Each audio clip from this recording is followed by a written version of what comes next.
Hi అండి, welcome back to our channel. నేను మీ కుమార్ని. ఈరోజు చేయబోతున్న వీడియో ఏంటంటే క్విక్గా అయిపోయే 2 లంచ్ బాక్స్ వెరైటీస్ ఎలా ప్రిపేర్ చేయాలో చూపించబోతున్నాను. మీ ఇంట్లో కాయగూరలు లేనప్పుడు ఇలా ఈజీగా సింపుల్గా 5 మినిట్స్లో రెడీ అయిపోయే లంచ్ బాక్స్ అండి.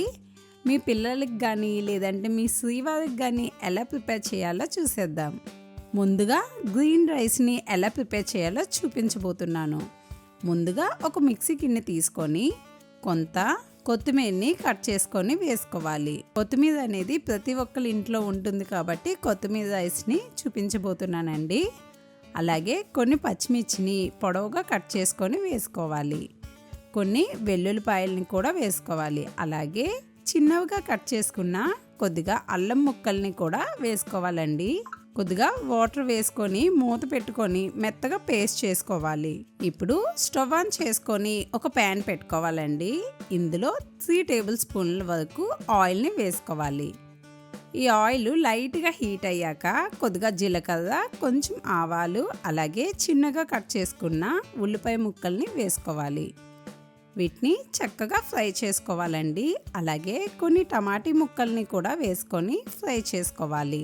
కొన్ని బీన్స్ కూడా వేసుకొని ఫ్రై చేసుకోవాలి. రుచికి సరిపడా సాల్ట్ వేసుకొని మళ్ళీ ఒకసారి కలుపుకోవాలి. ఇప్పుడు ఇందులో మిక్సీ చేసుకున్న ఈ పేస్ట్ని వేసుకొని బాగా కలుపుకోవాలి. అలాగే కొన్ని ఫ్రోజన్ బఠానీ కూడా వేసుకోవాలండి. ఇప్పుడు వీటిని చక్కగా కలుపుకోవాలి. ఈ కొత్తిమీరలో పచ్చివాసన పోయే వరకు కూడా మూత పెట్టుకొని ఒక 2 మినిట్స్ పాటు ఉడికించుకోవాలి. చూడండి, ఈ కొత్తిమీర అనేది బాగా ఉడికిపోయి దగ్గరికి అయిపోయింది కదా. ఇప్పుడు ఇందులో ఉడికించిన బాస్మతి రైస్ని వేసుకోవాలి. ఇప్పుడు వీటిని మొత్తం అంతా కూడా కలుపుకోవాలండి. అంతేనండి, కొత్తిమీర రైస్ రెడీ అయిపోయింది. చూడండి ఎంత బాగుందో, టేస్ట్ కూడా చాలా బాగుంటుంది. మీరు ఎప్పుడైనా కాయగూరలు లేనప్పుడు ఇలా పిల్లలకి చేసి పెట్టారంటే చాలా ఫాస్ట్గా అయిపోద్ది, హెల్త్కి కూడా మంచిదండి. మీకు ఈ వీడియో నచ్చినట్లయితే ప్లీజ్ లైక్ చేసి షేర్ చేయండి. రెండవ లంచ్ బాక్స్ రెసిపీ ఏంటంటే టమాటీ రైస్. ఇది కూడా మన టైం చాలా సేవ్ అవుతుందండి. 5 మినిట్స్లోనే చాలా క్విక్గా చేసేయచ్చు. ఇంకెందుకు లేట్ చేయడం, ఎలా చేయాలో చూసేద్దాం. ఇప్పుడు స్టవ్ ఆన్ చేసుకొని ఒక ప్యాన్ పెట్టుకోవాలి. ఇందులో 3 టేబుల్ స్పూన్ల వరకు ఆయిల్ని వేసుకోవాలి.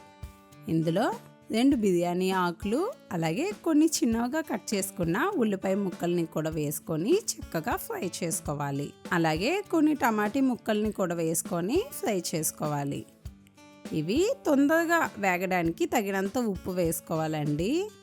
అలాగే సన్నగా తురిమి పెట్టుకున్న క్యారెట్ని కూడా వేసుకొని వీటిని బాగా కలుపుకోవాలి. ఇప్పుడు మూత పెట్టుకొని ఒక 2 మినిట్స్ పాటు ఉడికించుకోవాలి.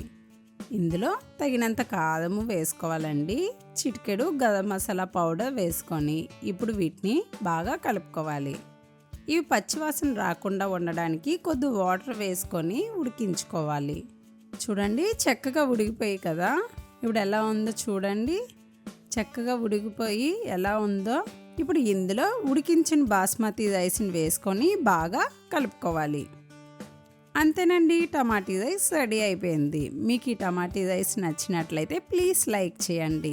ఈ రెండిట్లో మీకు ఏది బాగా నచ్చింది అనేది కామెంట్ చేయండి.